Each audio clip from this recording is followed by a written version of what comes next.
Malem asida thokiba nupi angangsingda sathakhiba tamthiraba thodok wathok kayagi wari aikhoina mamang thakta kaya ama takhre.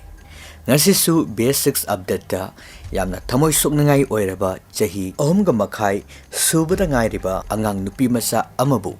rape tawraba matungda mihat thina hatok pidambagi case ama pujarakli. Case asi loiba phawba tabiraga Kari maram gidamag asuk tamthiba mihat asi angang Nupimacha asida sathavikibano haibadu khangminasi. Laibak thiba thaudo asi handakta ikui kuidringai Maharashtra state asigi Nasik hairiba district adugi manung channa leiba Malegaon taluka hairiba mafum asidagi kilometer kuntramuk chalaga leriba Dongrel hairiba khumgang asida thokiba thaudokni. Laibak thiba thaudok asi thokadaba numit chaliba sahi asigi haukiba November thagi tang taraga taruk asigi yasanglakpa matam asida victim oiribi Nupimacha asi mamanabi kharaga masagi sumangda sanaduna leirambani.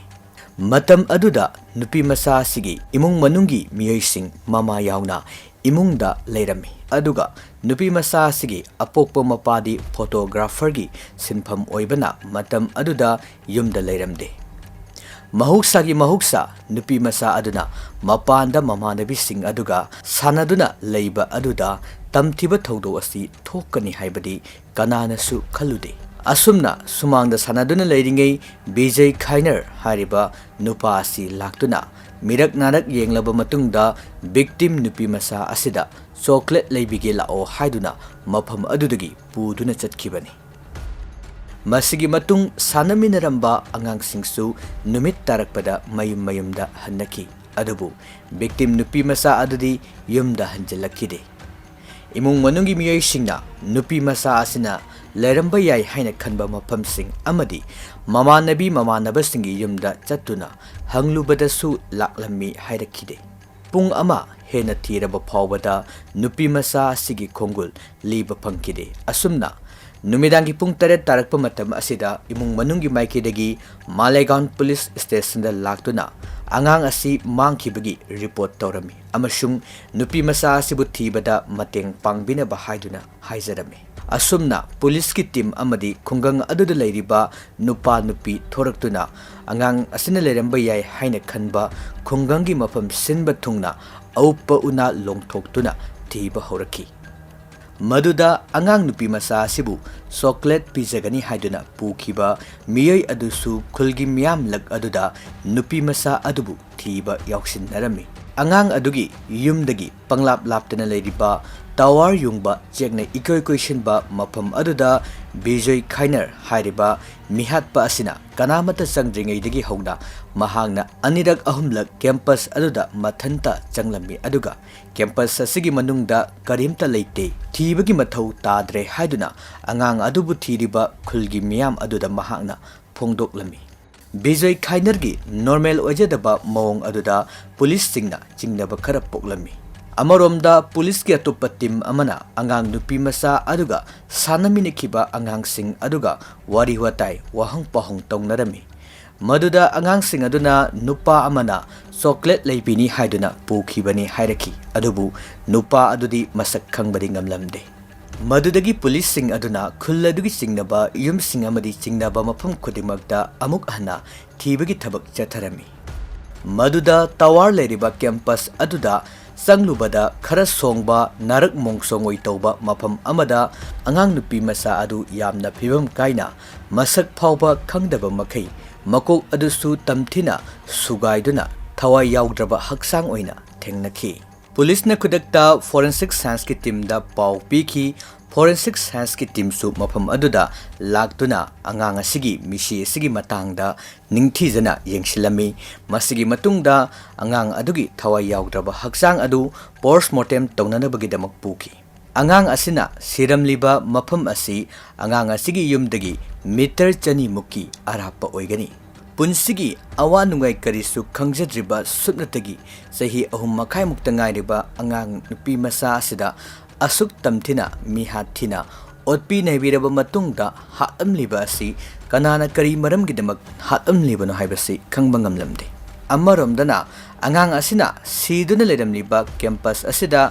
ihan hana changduna angang Nupimacha thirubada mafam asida karimata leite thibagi mathau tade haikiba Bijoy Khainarbu police na singnarami masina maram oiraga Bijoy Khainarbu police na detain tawrami makha taba wahangsing sathanabagidamak police station tamna puraklami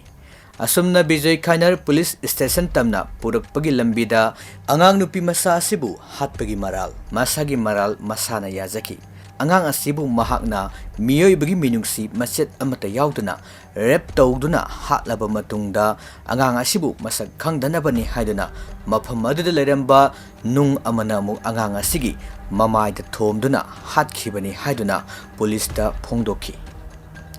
Bijoy Khainarbu police na Bharatiya Naya Sahitya BNS ki section 66 assault causing death section 103 murder case panduna phajinki amoromda tholiba thodok asigi pausu thuna yangna mafam kuding sandok khiduna Malegaon taluka hariba mafam masigi miyamgi thamoida sathina sokhanba haibadu oiki amashung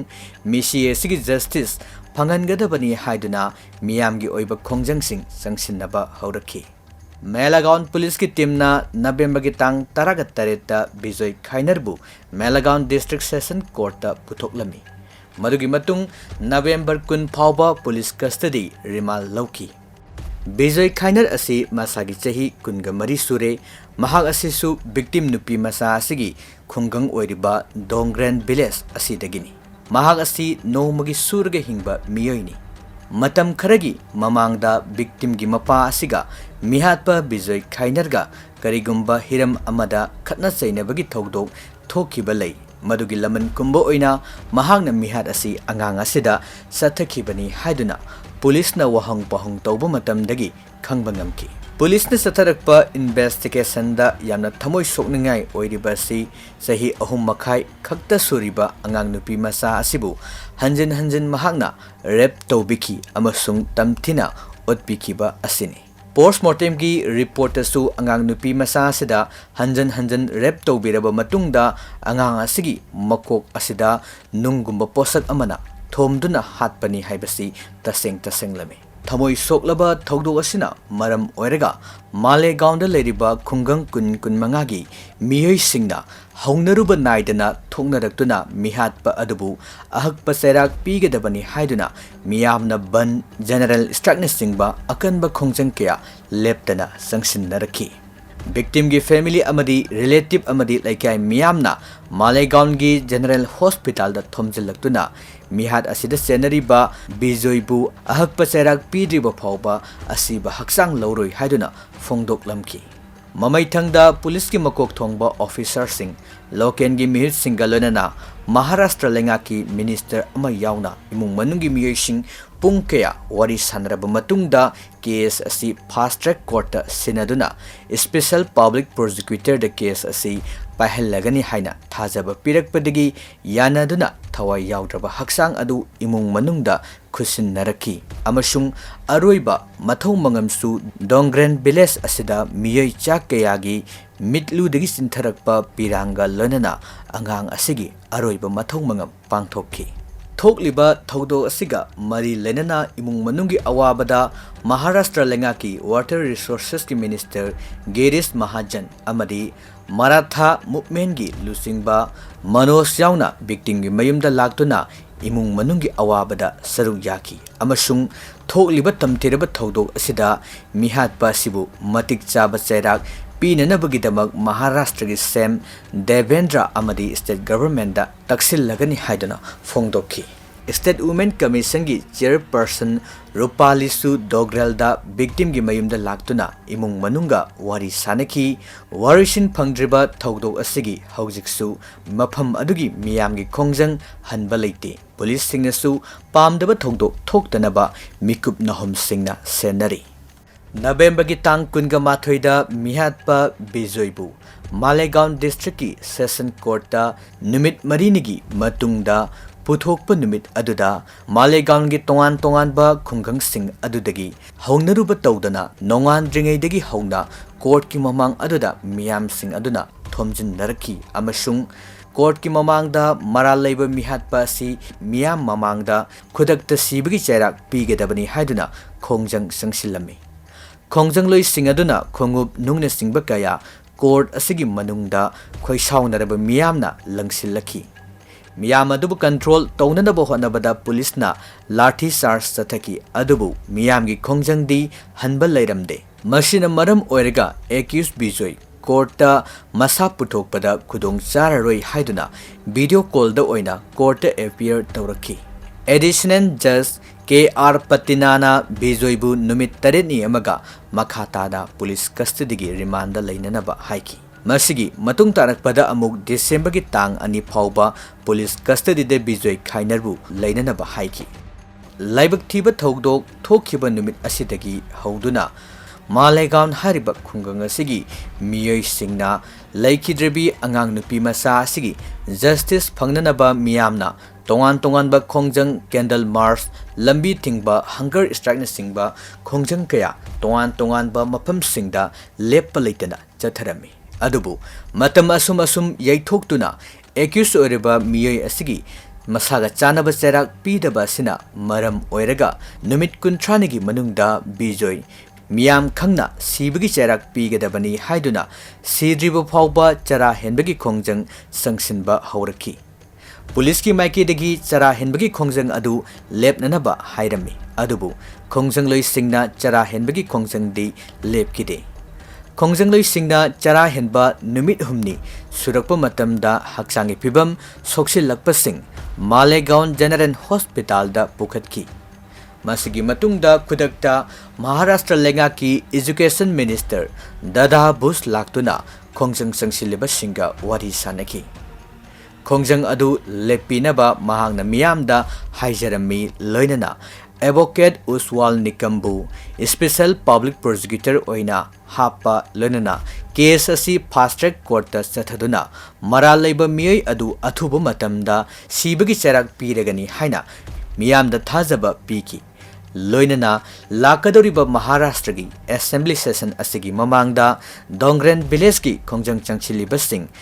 amadi Maharashtra gi chief minister amadi deputy CM yauna mari leinaba pumnamaka phaminaduna nupi angangda sathaba tamthireba crime sing da chenariba miyoi singbu yamna thuna sibagi dandi piba yaba ek ama semnanaba taksinba haibu wafamda yanabadagi sara henbagi khongjang adu handokki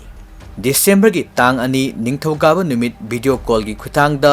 court case satharaba matungda December gi tang taraga mathoi phauba mihatpa bijoi judicial custody gi remand tauktaki tholiba thogdo asigi matangda Malegaon police ki inspector Pritam Chaudhary na press ta thamkiba wafamda thogdo asigi matangda ningthijana thijinba loire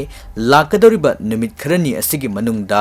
finance charge sheet court ta thangal agani haiduna fongdokki yengba tari asigumba lamlaki tamthiraba sagi wakhal chenba supnatagi chahi ahum makhai khakta ngairiba punsigi awa nungai su masak khangdribi angang asibu rep tauduna otpiraga mihathina hatpangamliba bijoi khainarbu laibak asida chatnariba lona karamba cherak pirakpagi haibadu miyamna khaurangna ngainari thaudo asigi wari tabiriba singna comment section da karamba cherak pihanningi haibasu phongdok piramu loinana channel asidagi makhatana crime ga mari lenaba wari sing taba phongbinabagi damak channel asibu nungsibiduna like comment subscribe tawbiramu tabiriba khudingmapu amukahana khurumjari